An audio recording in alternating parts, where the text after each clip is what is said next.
Hello, everyone, and welcome back to the channel. This is Supercoach Challenges, and today we are going through the round 18 review. And as you can see, it was quite a good week for us. We scored 2,531, which was actually a massive score. Got us into the round 18 rank of 511 and up into the top 75,000. So, really happy with the score. Pretty surprised. We moved up 7,932 ranks. We actually moved up 14,593 in round rank, and just a really good week. And there was a few injuries, or like a couple, one injury, and even like a low score from the trade in, which if we'd gone a different way, might have been like score could have been huge. It could have nearly won the week. Um, I don't think we ever had Gorn, so it wasn't really a decision. But man, if we had Gorn in this team, because looking at him, I think plus if we'd gone maybe a like Ryan over Sicily, we probably would have had near on the top score. But anyway, let's have a look into the team and having a look at it. Yeah, so Dacos, brilliant. Stewart, brilliant. And Houston, the big man, another 160 plus from Dan Houston. What a trade. He looks really good. And just looks like he's all around the ball. I think he had over 40 disposals, and yeah, just great work from him. Dawson was going a lot better than this, but has been put down back a bit more with the Crows struggling, and that's where he has scored relatively well and continued to now. As I said, Sicily and Sinclair, two really down games, especially from Sicily, which is a bit annoying, but especially with the weak trade, and we put a lot of money into that. But we're gonna have to deal with it now. And like moving on from here, midfield was great except for Merritt and Neil. That was pretty frustrating, but you know they're pretty highly owned players. I mean, Merritt's been really good, and it was a hard game. I thought he would struggle against Geelong. Neil, this just I thought that actually Neil should have scored quite well against Melbourne, because they haven't really been putting time into mids, and I don't know what really happened with Neil. I don't know if he had a run with Roll. I was kind of out, and I was watching the game, but couldn't hear anything they were talking about. I was kind of seeing snippets of it, and yeah, he just looked like he was struggling for some reason, because a lot of people have scored decently against Melbourne, especially with Clary out. Um, as you can see, the rucks we were happy with. Wits, Darcy, Cameron. Wits and Darcy. Sorry, Cameron was the loophole for this week. We just took the bond 131, which I was quite happy with, because some people went Merritt, some people went Neil, which would have probably both been disasters. I think I was thinking about Neil as the backup, so I'm glad I didn't go him. Laird, a huge game. Libba, like these two, brilliant. Especially Laird's score, considering he came off with the AC joint issue. But the good thing is it looks like he'll play next week. So we've already had a lot of carnage. Sheldrick was written off for the rest of the season today. Our ruck, Sean Darcy's apparently copped an injury, so whether he can get up from there, like if we had Gorn here, that's another 126 points. And then, on top of Gorn, there was probably, sorry, if we didn't go Sicily, we could have probably gained 100 points there through someone else. So, I mean, I don't really know who else you could go for over Sicily last week. Looking at this, maybe you're not really going any of these guys. So, I mean, everyone's already got Dacos.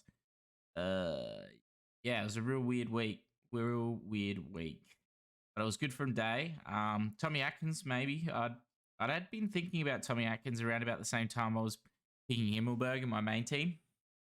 I went with Himmelberg just because I went, I'll just go with the crew, but with the pack. But and I think like he had a pretty good fixture coming up at the time, even though he's the same price as Atkins, and Atkins has gone over 100 for 3 games in a row, and as a defensive mid as well, it's quite a good loot to have. But moving on to the forwards, like they were all great. Keys, I heard there was an issue with Keys' knee. At the start of the game, he looked a bit proppy. Hopefully, he just keeps playing now. I mean, we're stuck with him. I don't think, well, we don't have the money to do anything. If we'd gone cheaper on Sicily, maybe, but I mean, there wasn't really much else you could have gone. I feel like this is quite a good back line. Like, this is probably the back line you want. Midfield's quite decent. I mean, Day and Steele were kind of fill ins, but, they both performed well last week. Wits is probably not your number one. You probably want English in here, but we've missed out on that, and probably no way we're going to get to him. So I'm probably thinking if Darcy's out kind of long term, it should be gone, especially with it looking like they might sit Grundy now. Like that 200, just massive. He just looked so good. Like compared to other weeks, his average went up 7 points, which is crazy.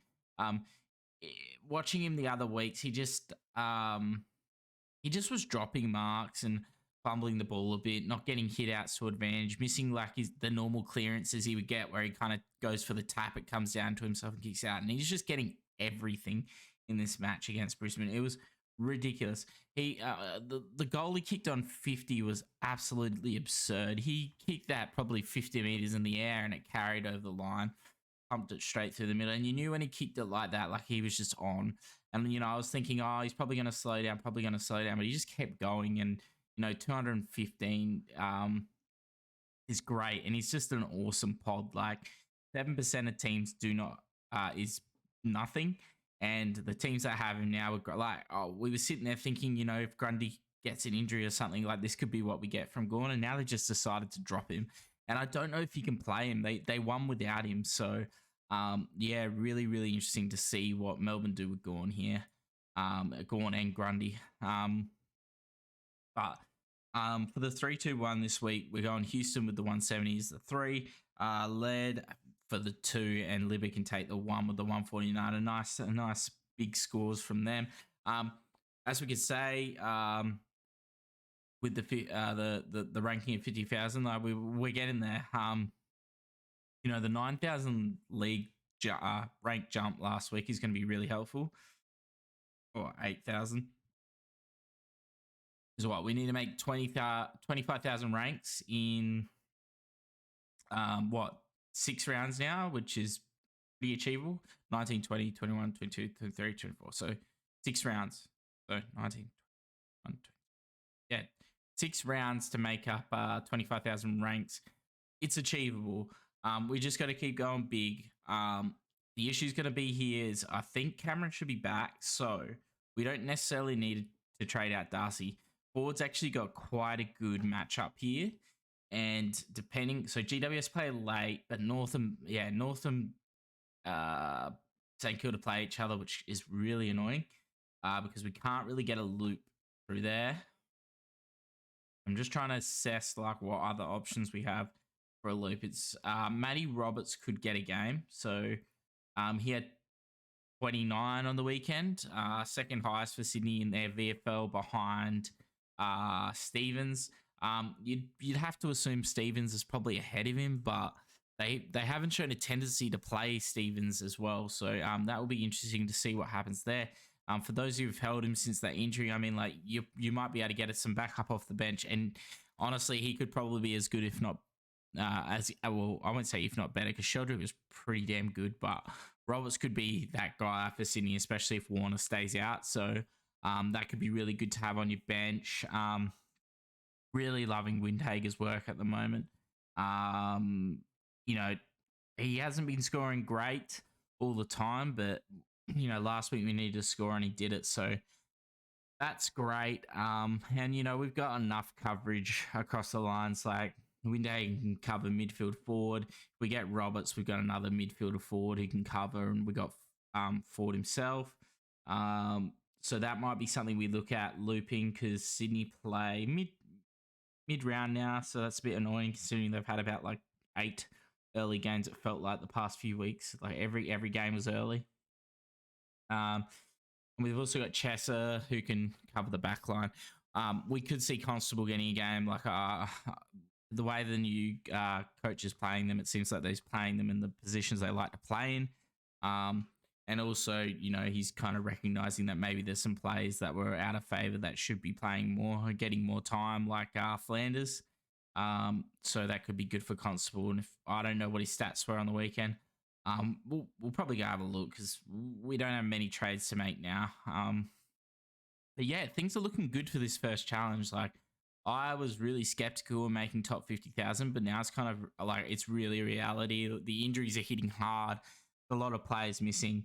I think either way, I think we're going to be fine with covering. There's a lot of teams who have like Melican who's gone down with a hammy. It's just been released that he's 3 to 4 away. So and with Sheldrick going, there's just a lot of players that need. Sorry, a lot of teams that don't have players to fill in, and they're losing players on field as well. For those who held on strong, that's great. Probably the same for those who held on green. They should hope. Well, actually, so green's 3 to 4 as well, but Sarong should be back this week. So hopefully teams are built for that. It's a really good year to have, I think, a 23rd premium, to be honest, because you're going to get looping potential. I was actually lucky enough to keep on my main team Ashcroft, so that's been really good. I'm actually going to be able to have Ashcroft as cover on the bench, if not, and have Steele and Mills on field. But I might just like loop between Steele and Mills, to be honest, the way they're playing. But yeah, it's just good to have the cover, and hopefully a lot of your teams have cover, because I think the teams that have a good amount of players on field are going to be able to score really well and come home hard. Because I think I was looking, and I think like top 1,000's like or top 5,000's like 39k. So I mean, this is 3,000 points, so it's never going to get there. But yeah, just good to see us climbing. It's just hard because like start of season, this team just could not score with the way the challenge was set up. We're fixing that next year. There's going to be a challenge. It's going to be challenging, but guess what? It's going to be able to still hopefully compete. And that's what this kind of team missed this year. Is what I've been thinking it's good to have a challenge, but if the content doesn't line up and, people don't want to watch this to actually see how it's going, because, fighting for the top 100,000 ain't great, but getting up to the top 10,000 could be. So I think I've got a challenge that's going to have some risk, going to have some something that actually makes it hard, but also going to make it competitive. So that should be good to see. So yeah. Anyway, a really good week. Really happy with 500. Top 500, pretty much 511th. Yeah, not long now. We'll have a look at what a Constable. Let's have a look at how Constable went, because I think a lot of teams are still holding him, have been carrying him for so long. He got those 2 games at the start, and then he missed since then. So let's have a look at his VFL stats. Fuck this. Sorry for the language.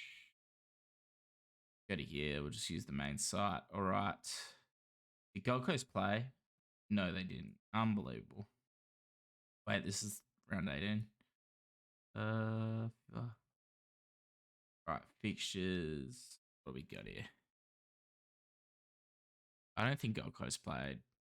I don't know why they're never playing, but annoying. Round 16, what did they do?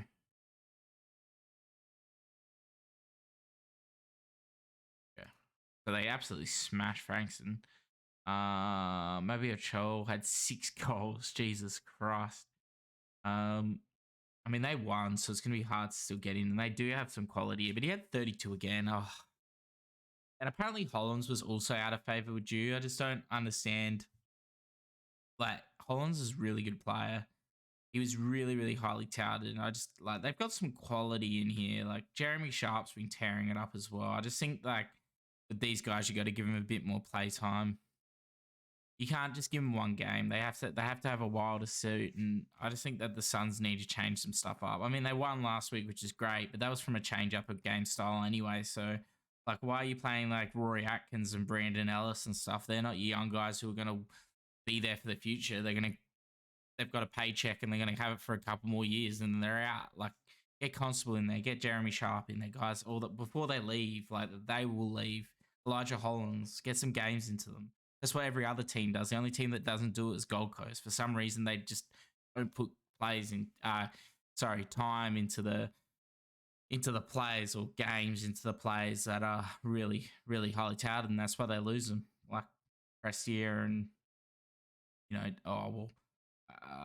don't know if Pressy can be really put in that box, or like even May, but there's definitely been players that have played a lot better and when they've gone home than they have here. So anyway, yeah, if we look at the ranks, I thought this was actually interesting to look at as well.